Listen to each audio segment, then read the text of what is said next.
Take up the Grosenbach and Tucker matters, CR-012422932, CR-012422934. Swenson for the state, French for the defendants. All parties are present. It's the time date set for a preliminary hearing. Are the parties ready to proceed? Yes, Your Honor.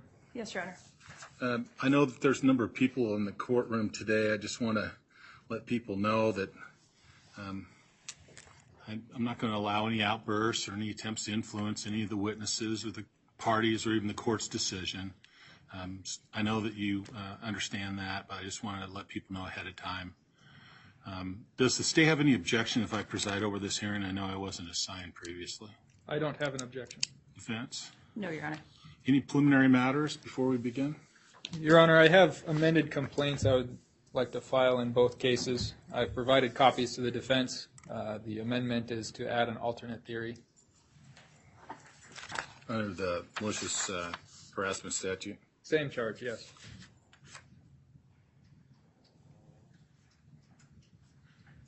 All right, sir. You're adding, I believe is it sub A that you're adding? Yes, Your Honor. French, would you like me to read the complaints to your clients? No, we'll waive reading, Your Honor. All right. And Mr. Swenson, do you swear the contents of the amended complaints? Yes, Your Honor. Court accepts the amended complaints, directs the clerk to enter the same. We'll proceed on that basis. Are there any other preliminary matters that we need to take up? No, Your Honor. No, Your Honor. I was in court when Judge Watkins asked the state how many witnesses. You said you had one, so therefore I'm not going to admonish anybody about not discussing their testimony with any other witness. I would exclude witnesses if there's any additional witnesses that either party plans on calling today. Other than that, we'll allow everyone to still remain. Counsel, you may remain seated during questioning if you like. I would ask that you stand to address the court if you want to argue a point. With that, state may call its first witness. Your Honor, the state calls Douglas Pearlstein.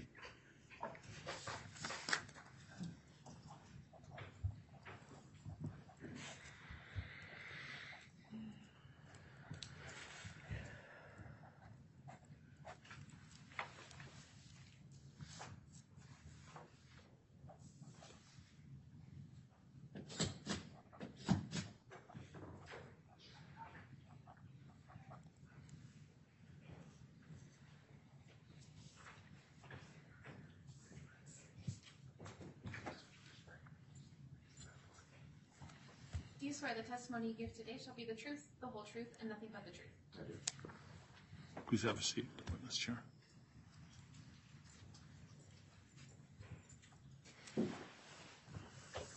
I'll keep these for now. State's witness. Thank you. Can you tell us your name and spell your last name, please? Yes, sir. My first name is Douglas. My middle name is David. My last name is Pearlstein, spelled P-E-A-R-L-S-T-E-I-N.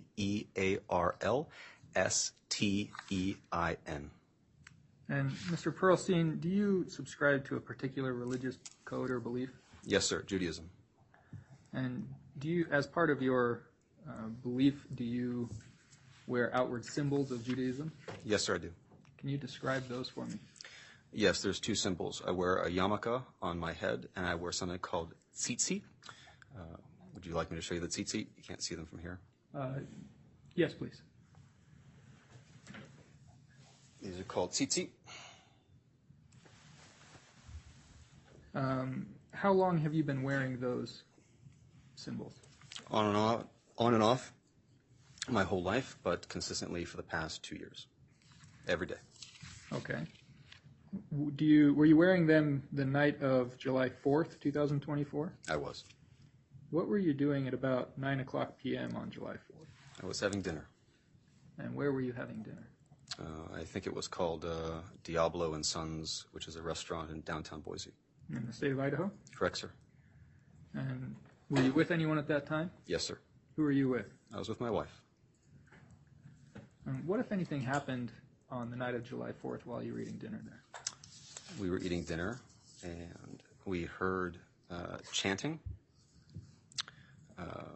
that chanting is consistent with the verbiage the pro-Palestinian, pro-Hamas protesters are using. Okay. Do you remember specifically anything that you heard chanted? Yes, I can list it or describe it. What did you hear? I heard free, free Palestine. From the river to the sea, Palestine will be free. You're killing babies. Are you okay with killing babies? America will fall. Israel will fall. And what happened after you heard that chanting? I heard it and I saw the two individuals in the courtroom. I then stood up after making eye contact with them. And as they approached, I began to tell them in certain language that I didn't appreciate their presence and that they should leave. We argued back and forth.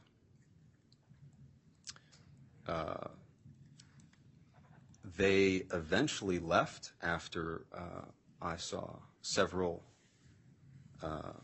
individuals in the area interject, and then they left. Let me stop you right there. You mentioned that you saw two individuals in the courtroom. Can you describe where you see these individuals in the courtroom? They're sitting to my left at the, forgive me my description, the defense table. And can you describe articles of clothing that you see those two individuals wearing? Yes, they're wearing keffiyeh. Keffiyeh are traditional symbols for Palestine. Let's say hatred towards Jews. Your Honor, relevant. Yeah, I think he's adequately described the defendants for purposes of identification. You can move on. The keffiyeh is enough in their location. All right. Sustained on the latter part of his comment. Let's move on, Mr. Pearlstein. Were the two individuals that you've described involved in the chanting that you heard? Yes, sir. Were there other people that were chanting also, or was it just those two? No, sir. It's just those two. Okay. And did it look like they were saying that to anyone in particular? They were moving down the street just chanting. I had heard earlier that they had interrupted the 4th of July parade. And then as they approached, they directed it at me and my wife. Okay. And forgive me if I already asked this. Were you wearing the religious symbols at the time? I was wearing my yarmulke and my tzitzit. In English, it's spelled T-Z-I, T-Z-I-T. Okay. All right, so they approached one time. You said there was an argument, and then you said that they left. Is that correct? Yes, sir. Did you see where they'd gone? Around the corner, I think to the north. But Okay. Around the corner of the building? yeah, out of eyesight and out of earshot. Okay. And what happened after that? They returned. How long after they left did they come back? Probably, my estimation is 2 minutes, maybe a minute and a half, 2 minutes. Okay. What happened when they came back? I heard chanting, and I am plugged into the news and the news around the country, and I've seen these individuals come back en masse and surround Jews on college campuses, and that's what I thought was happening to me, is that they were bringing reinforcements. So I heard the chanting. I know what often precedes individuals surrounding a Jew.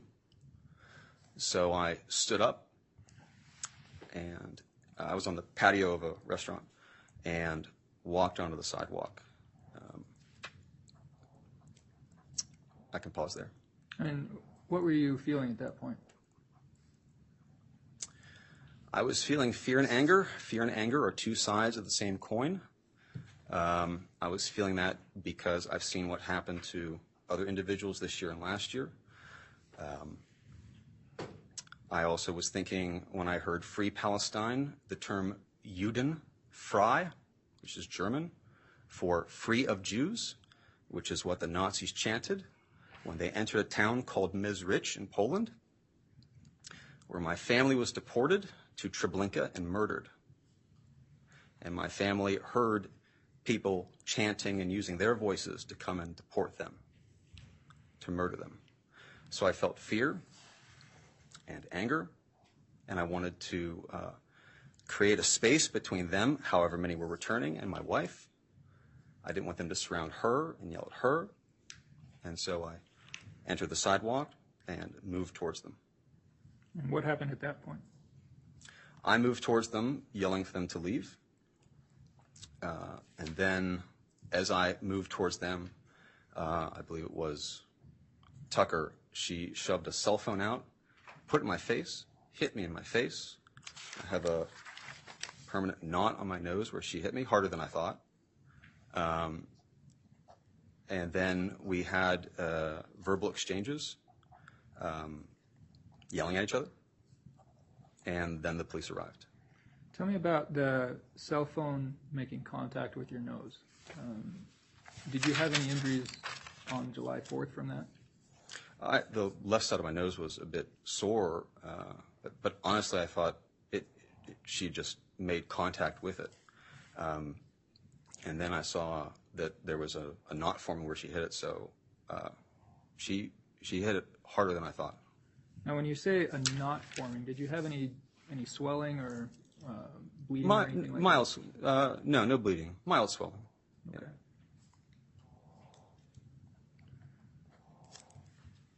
And what was, you mentioned that was Tucker that had the phone, is that correct? Yes, sir. Is that one of the individuals that you identified at the other table? Yes, sir. Okay. What was the other individual that you identified doing during this time? She was standing next to her. Okay. Did she take any action when during this argument? She stood her ground. Okay.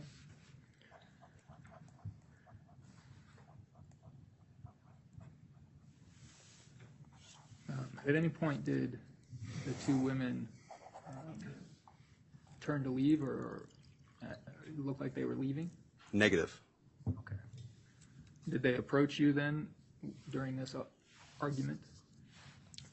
They had rounded the corner back to my direction and were physically moving towards me, yes. Okay. And was that at the same time that you got up and also moved towards them? Yes, absolutely. Okay. And what were they yelling the same things at this point, or were they yelling anything different? They were yelling similar things, free Palestine, Palestine will be free. Okay.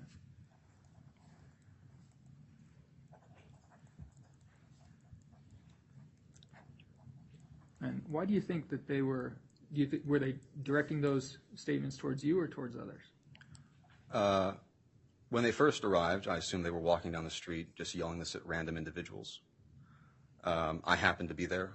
We were supposed to go to Fork that night, but we arrived too late, so we went to this other restaurant, got seated on the patio. So I assumed they were just chanting this wherever they were going, and then I happened to be there. And then there was this initial interaction, after which I sat back down and tried to continue to eat my dinner, but then they came back. And why did they come back? There was a Jew, visibly a Jew, who was telling them that I didn't appreciate them and that they should leave. So why did they come back? They came back for me and my wife. In your experience, do the symbols that you wear make you easily recognizable to people as a Jew? Absolutely. There's a young man in my community, he will not wear a kippah at BSU campus because he's afraid.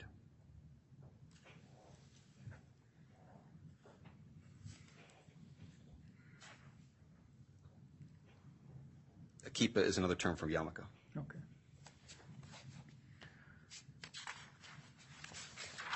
And at the point that the phone made contact with you, were you still afraid at that point? Absolutely. There was a mixture of fear and anger all the way through. Okay. I was afraid for myself. I was far more afraid for my wife. She can't defend herself. She's surrounded by 2 or 10 or 20 people. What can she do? What specifically did you think would happen? What specifically were you afraid of? That they would surround us and they would yell at us, and that they would create an incredibly traumatic incident, and there is always the potential for physical violence.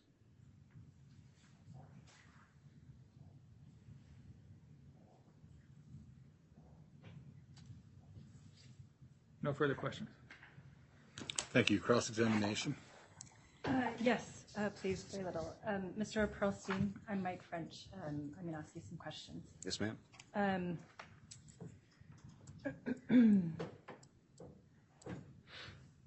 Give me just a minute, please. I don't want to waste your time, so.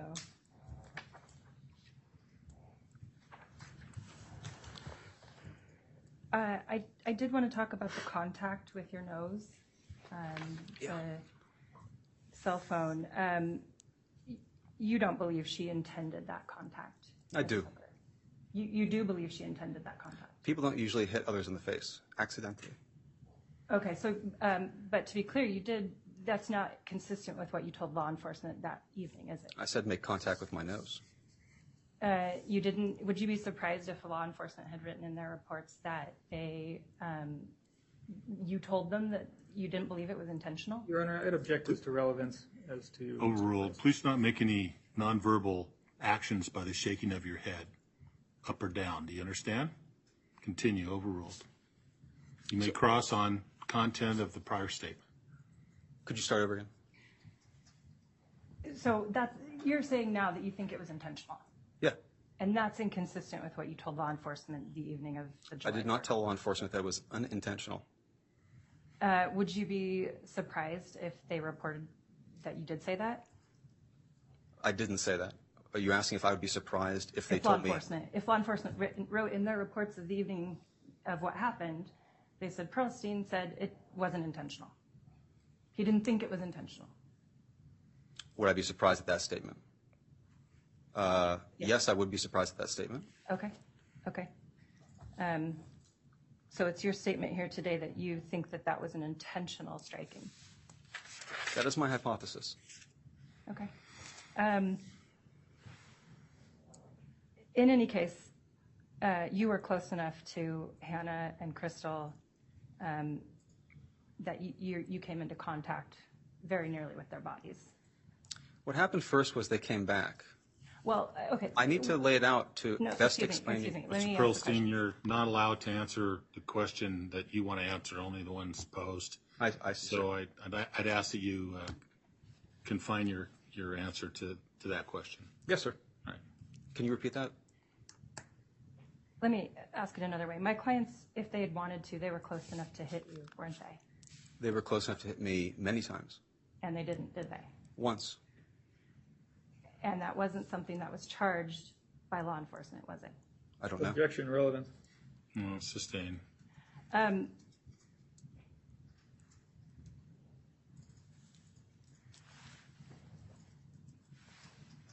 When you moved towards them after they came back the second time, you told them to get the fuck out, didn't you?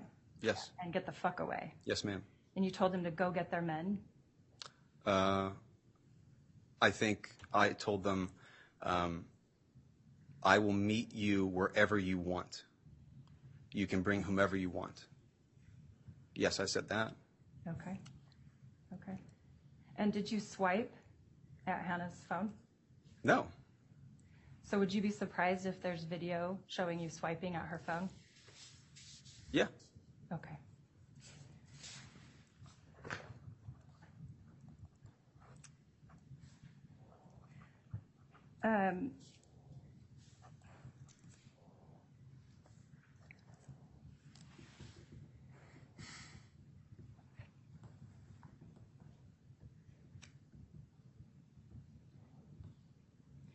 I don't have any further questions, Judge.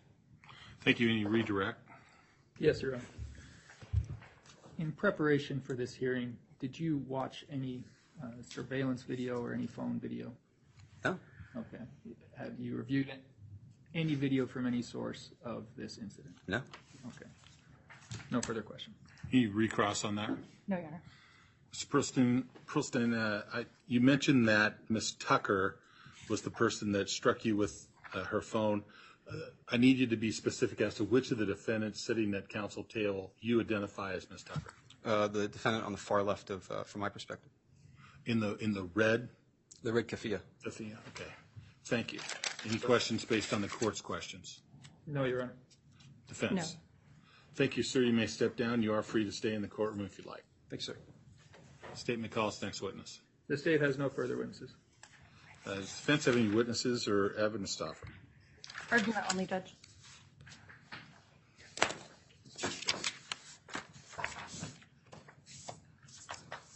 In review of the amended complaint and the respective statute 187902, the grounds for malicious harassment are fairly specific. It does prohibit and cause to be unlawful any conduct to maliciously harass with intent to intimidate, harass another because of a person's race, color, religion, ancestry, or national origin. And then it also lists out some specifics as to how that statute can be met. One is to cause physical injury to another person. That is alleged in the complaints. Both of the complaints of Ms. Grosenbach and Tucker.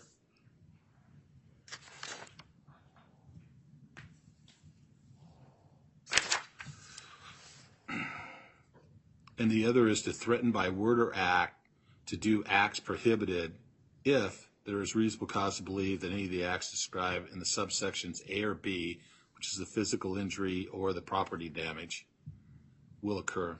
I do not find that there's any basis for sub B, which is the property damage in this case.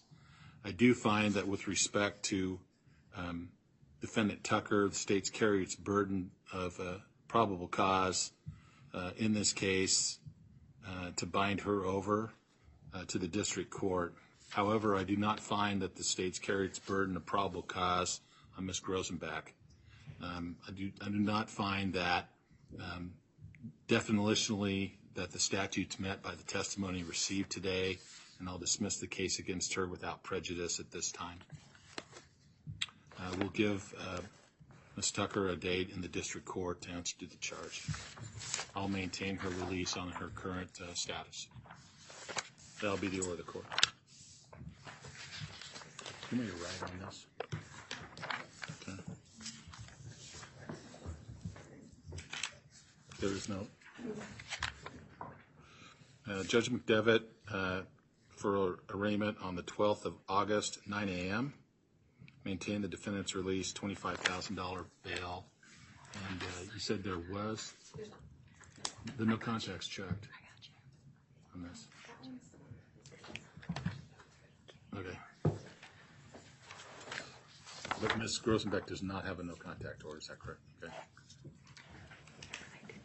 Judge, no contact orders were issued, is my understanding. Well, Sorry, just for Ms. Tucker. just Ms. Tucker is correct. I believe that there is one for Ms. Tucker. They'll remain in effect.